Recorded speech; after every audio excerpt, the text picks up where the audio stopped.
Attention, citizens of Earth, it is a grim day for humanity. We are in immediate danger from an otherworldly threat, and ground zero for their horde invasion is in the middle of New York City. The military has fallen. Citizens are panicking. There's only one group of people we can turn to. The headliners. Defend New York City. Meet the locals. Get hit by a rock. And most important, get a great photo.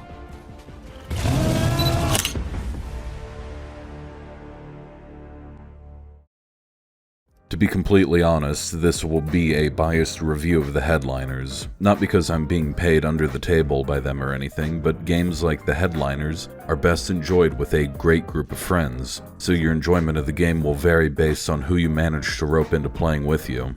I have the luxury of having a group of friends that can seamlessly transition from philosophical debate that would rival Descartes to probably the definition of the world's worst example of shit-flinging apes. The people I play with all are qualified enough to make shitting in one's hands and clapping sound like a great way to spend our time. Oh, that's a landmine. Holy shit. Getting a group of friends to be a little bit silly is just the tip of the iceberg when it comes to playing headliners. I'm not going to pretend that you're dumb and that Headliners is groundbreakingly innovative. You can take one look at this game and see that it's inspired by games such as Lethal Company and, more specifically, content warning, grab a camera, take pictures to meet quota, and get fired if you don't. Easy as. What separates Headliners from the competition is there is no illusion that this is a horror game. Your friends will run ahead and step on landmines. Get hit by a rock. Get hit by a car. And getting hit in general. No. A lot. And you'll be there taking pictures and doing goofy poses as your friend gets their asshole resized. There's nothing to be afraid of except for those brief flashes of cognizance where you realize, well, that's it for me. Then get to briefly celebrate your newly discovered gift of precognition before the expected happens. Speaking of, death is only a temporary setback in the headliners. Obviously, your friends are left with a vacancy in the gang, and you obviously can't do anything anymore. But the real value you carry in a group is your camera. As long as your friends can retrieve your dropped camera, your death was not in vain, and your photos will still count towards quota. What do you take photos of? Good question, my dear viewer, and the answer is anything you could find. A subject is worth a flat amount of points, and those flat points are multiplied depending on how many modifiers are captured in the photo taken. I won't really mention all the multipliers because there's actually a handy chart in-game that you can use to read about them, but I subscribe to the game theory of f*** it, we ball. Now, how to take great photos takes a little bit of time to get used to, especially when playing with others. On one hand, being near your fellow photographers gives you ample chance to get at least one good photo when something happens. It also gives you a convenient subject to focus on and is probably the easiest way to get a big point picture of a creature about to give your friend a sudden colonoscopy. The other hidden benefit is it gives you a great survival tool of being able to outpace your friend. After all, you don't have to outrun Godzilla, you just have to outrun your friend. The downside to sticking together is you are much more likely to take similar looking pictures as your friends, which will award you no points. Like with most other games that feature auto-detection of similarity, it is unreliable at best, and you will frequently run into issues of some pictures that are not similar being ruled as such, and other pictures that are almost identical being awarded points. Fortunately, going in alone isn't a complete nightmare like you might expect, considering this looks like an average day in New York.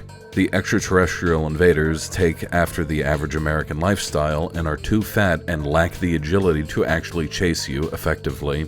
Even if an enemy does catch you and rearrange your colon by force, it will usually leave you alive, albeit with a removal of one of your limbs, which you might be surprised to know that missing an arm or a leg might have a negative impact on your odds of survival. Even more surprisingly is that losing an arm is probably the better thing to happen to you. I haven't personally noticed any issues from becoming a one-armed bandit. Hell, it can even be of use. Simply retrieve your amputated arm for a quick way to fend off the natives. You can even retrieve the bodies of your fellow fallen photographers to use as an impromptu weapon. Losing your leg, on the other hand, transforms the game into a real survival horror. Whereas you could normally outpace every alien trying to get too familiar with you, trying to escape without a leg is truly an exercise in futility, especially when the dragon comes around.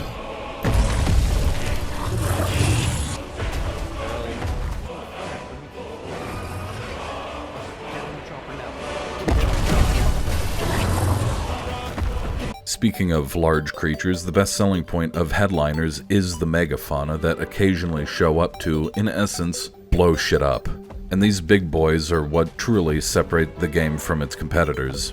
One of them showing up turns the game around from a silly little romp through the town to what feels like the world ending before your very eyes.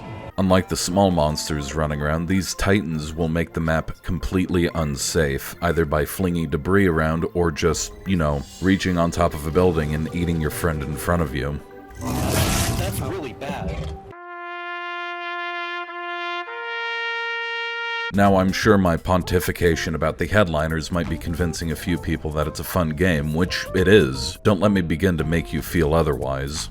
However, everything I've been talking about for however long is going to be the same thing every round of the headliners. The game quickly runs out of content, which, considering the game is similar to other games in whatever genre you want to consider this game, is kind of a problem shared between headliners and other games. You will very quickly figure out who that guy is, what he does, and how to avoid him, and then that's it. That becomes even more evident as you try to climb past the ever-increasing difficulties of meeting quota and how points are calculated. It was very fun going into the interiors around the map and trying to meet quota in there.